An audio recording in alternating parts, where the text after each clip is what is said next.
Assalamualaikum warahmatullahi ta'ala wabarakatuh. Bismillah, alhamdulillah, wassalatu wassalamu ala rasulillah wa ala alihi wa sahbihi wa mawalah. Amma ba'du. Allahumma salli ala sayyidina Muhammad wa ala ali sayyidina Muhammad. Syukur alhamdulillah kita bisa berjumpa kembali dalam channel ini.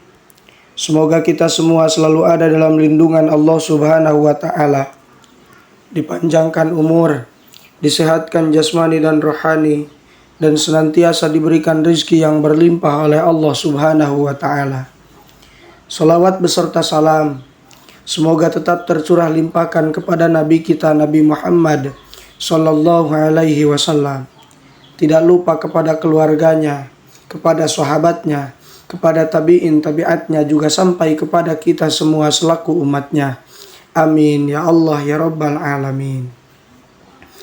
Hadirin sahabat beriman yang dirahmati Allah, surat Al-Ikhlas adalah surat ke-112 dalam Al-Quran yang membahas tentang tauhid dan adab bertauhid. Surat pendek yang dikenal pula surat Kulhu ini memiliki banyak keistimewaan, terutama jika dibaca di 9 waktu mustajab. Dan dalam kesempatan kali ini saya akan membahas 9 waktu mustajab untuk membaca surat Al-Ikhlas.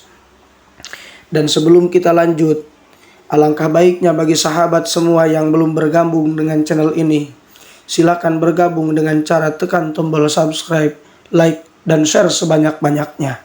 Dan bagi sahabat semua yang sudah bergabung dalam channel ini, semoga dengan ini menjadi ladang amal bagi kita semua menghadap Allah Subhanahu wa Ta'ala. Dan semoga kebaikan sahabat semua dibalas oleh Allah Subhanahu wa Ta'ala. Amin ya Allah ya Rabbal Alamin. Hadirin sahabat beriman yang dirahmati Allah, waktu yang pertama yang mustajab untuk membaca surat Al-Ikhlas adalah di pagi dan sore hari. Pada waktu ini, umat Islam dianjurkan membaca surat Al-Ikhlas bersama dengan Mu'awwidzatain atau surat Al-Falaq dan surat An-Nas. Baik surat Al-Ikhlas, surat Al-Falaq, dan surat An-Nas dapat dibaca masing-masing sebanyak 3 kali. Keutamaan yang akan diperoleh adalah akan dijaga dari segala keburukan. Sebagaimana sabda Rasulullah Shallallahu Alaihi Wasallam, katakanlah atau bacalah kul huwallahu ahad dan kul a'udzu birabbil falaq dan kul a'udzu birabbin nas ketika sore dan pagi sebanyak 3 kali. Maka dengan ayat-ayat ini akan mencukupkanmu atau menjagamu dari segala keburukan. Hadis riwayat Abu Daud dan An-Nasai. Yang kedua, membaca surat Al-Ikhlas ketika hendak tidur atau sebelum tidur. Waktu mustajab membaca surat Al-Ikhlas yang dianjurkan adalah sebelum tidur. Surat ini dapat dibaca bersama Al-Falaq, An-Nas, dan An-Nas. Menurut hadis riwayat Al-Bukhari, Aisyah radhiyallahu anha mengatakan bahwa Rasulullah Shallallahu Alaihi Wasallam ketika hendak tidur, ia mengumpulkan kedua telapak tangannya, lalu telapak tangan beliau ditiup dan dibacakan ketiga surat tersebut. Setelah itu Rasulullah Shallallahu Alaihi Wasallam mengusapkan telapak tangan pada anggota tubuh yang bisa dijangkau, mulai dari kepala, wajah, dan tubuh bagian depan. Praktek ini beliau laksanakan atau ulangi terus-terusan hingga 3 kali. Yang ketiga, membaca surat Al-Ikhlas ketika kita sedang sakit. Al-Ikhlas juga dianjurkan untuk dibaca ketika hendak meruqyah atau saat hendak melakukan penyembuhan penyakit.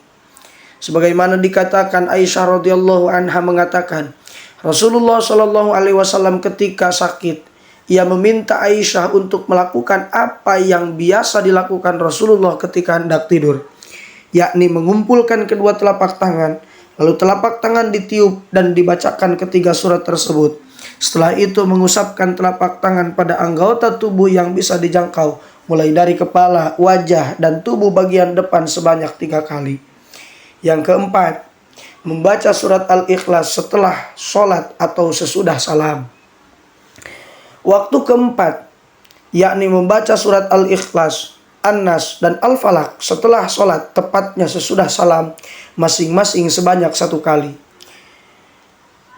Rasulullah Shallallahu Alaihi Wasallam memerintahkan untuk membaca muawwidzat di akhir sholat sesudah salam.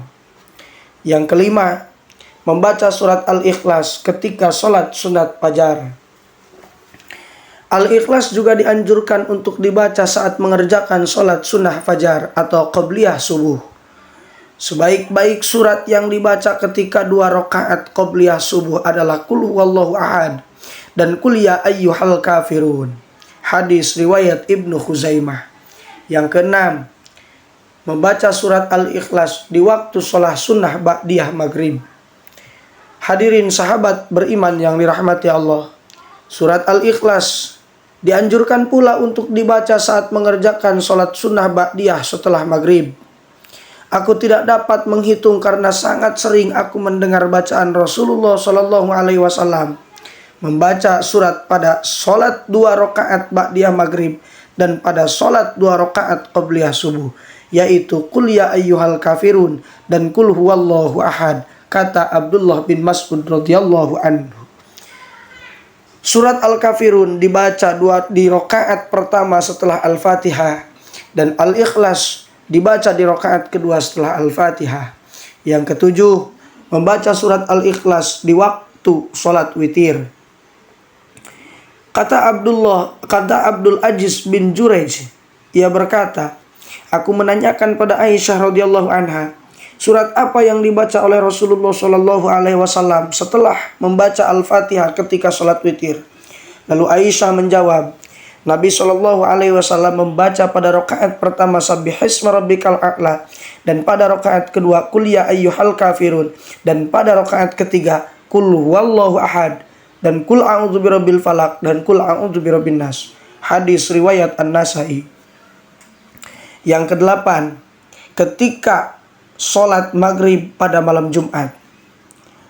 Jabir bin Samrah mengatakan, Nabi Shallallahu Alaihi Wasallam biasa ketika sholat maghrib pada malam Jumat membaca Qul ya ayyuhal kafirun dan Qul huwallahu ahad, sebagaimana dikatakan oleh Syekh Al-Albani dalam Takhrij Mishkatul Masabih. Yang kesembilan, membaca surat Al-Ikhlas setelah sholat 2 rakaat di belakang makom Ibrahim usai tawaf. Menurut hadis Jabir bin Abdullah radhiyallahu an, Nabi Shallallahu Alaihi Wasallam menjadikan makom Ibrahim antara dirinya dan Ka'bah. Lalu beliau laksanakan sholat 2 rakaat. Dan dalam 2 rakaat tersebut beliau membaca Qul huwallahu ahad dan Qul ya ayyuhal kafirun. Hadirin sahabat beriman yang dirahmati Allah, mungkin itu saja yang bisa saya sampaikan. Semoga bermanfaat. Mohon maaf apabila terdapat kesalahan. Wassalamualaikum warahmatullahi taala wabarakatuh.